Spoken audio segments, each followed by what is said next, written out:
Well, it's time for yet another 2014 album review, and this one's been long awaited for about a month now.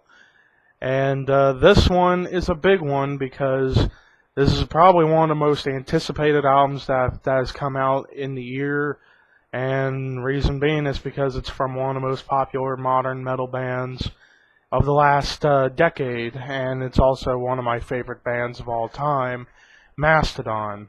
For those out there who don't know who Mastodon are, Mastodon is a progressive metal band from Atlanta, Georgia that has a lot of traditional heavy metal elements throughout their music, to the point where Mike Portnoy called them a mixture of Black Sabbath and King Crimson, which that's a good combo, and with their sound, they have a lot of progressive elements throughout their music, but the riffs are mostly traditional heavy metal based, with a little bit of prog elements in there too. But Braun Daler's drumming, with a lot of like jazzy prog rock frequent drum fills in his songs, or in the Mastodon songs he does such a phenomenal job on the drum kit.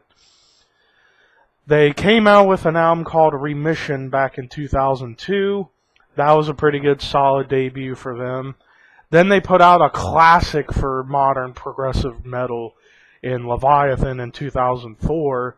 2006 they put out another great classic in Blood Mountain.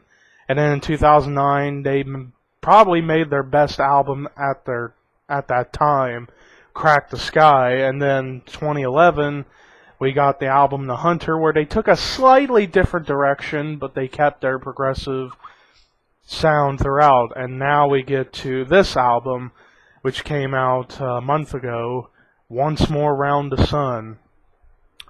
Now, the album started off with it was a good song, but it was probably the weakest song on the album, and that was Tread Lightly, but it was still a good song. It was a interesting way to get the ball rolling for the future songs on the album to come.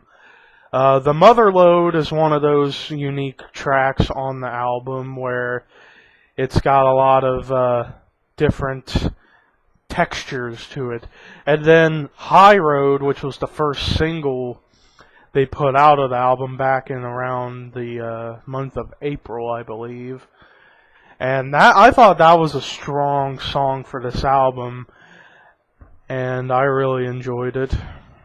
The title track, Once More Around the Sun, which was the shortest song on the album at like under 3 minutes, I thought that was a pretty good track that you had on there, because this album, that song had a lot of like psychedelic elements throughout the music, throughout that song.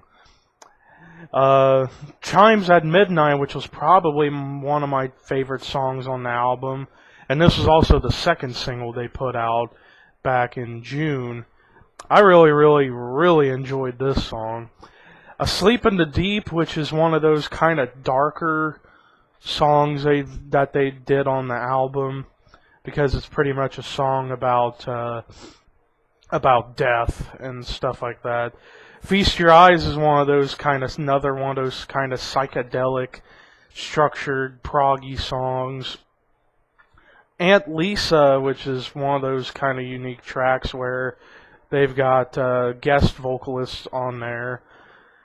And then Ember City, another one of the weaker songs, but it was still good nonetheless. Halloween, I thought was a little hokey, but it got the job done. But then we close it off with a big monster song, and that's Diamond in the Witch House, with Scott Kelly from Neurosis once again doing guest vocals. This song pretty much takes everything they've done in their career, all the way back from Remission to The Hunter. They brought in elements of every album they've put out, and they put it together into an album like that, and they just closed the album off with such a fantastic work right there. The whole album itself takes you on a journey into the world of the bizarre, into the dark, into the real alien-esque kind of stuff. But then again, that's what Mastodon's all about. They're all about pushing boundaries to the point where it's like, if they want to do something different, let them do something different, and it might sound good.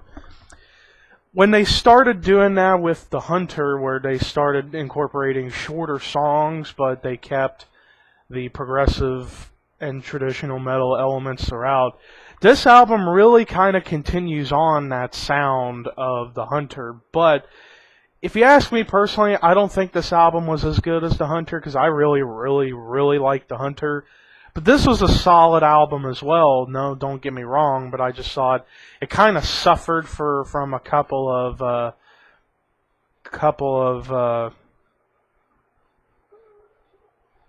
subpar tracks like Tread Lightly and Halloween and Ember City. But every other song you had on this album was really, really good. But if I had to bet my money on this album, the 3 songs that I would highly check out is High Road, Chimes of Midnight, and Diamond in the Witch House.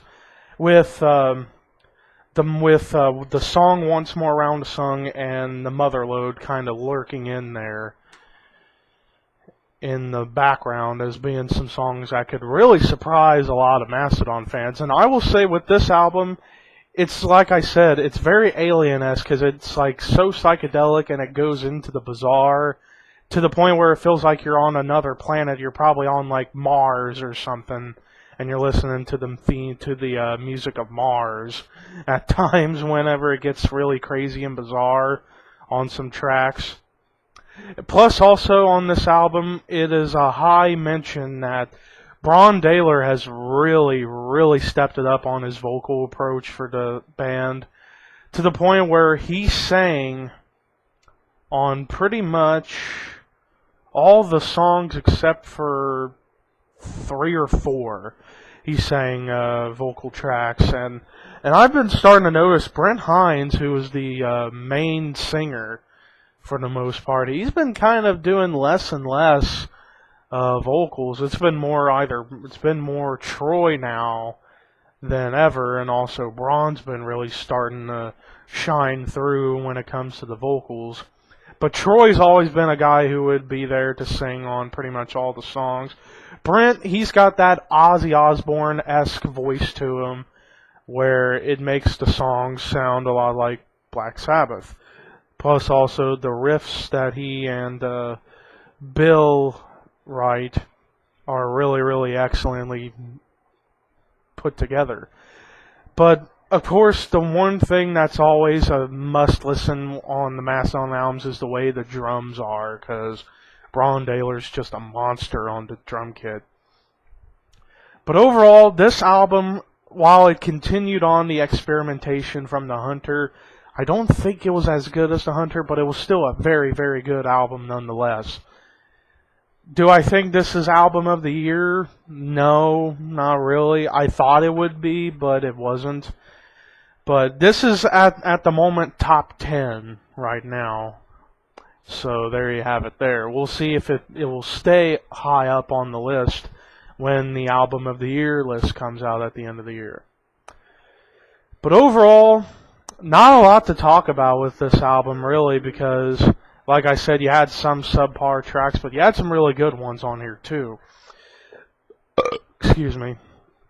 But the next album we're going to be talking about is going to be an album from a band I've discovered in the last several months that I've really enjoyed, and I kind of want to talk about their newest release. The next album we're going to be talking about is the album Ruining Lives by the New York thrash band Prong. But when we get to there, we'll get to there. Peace, people.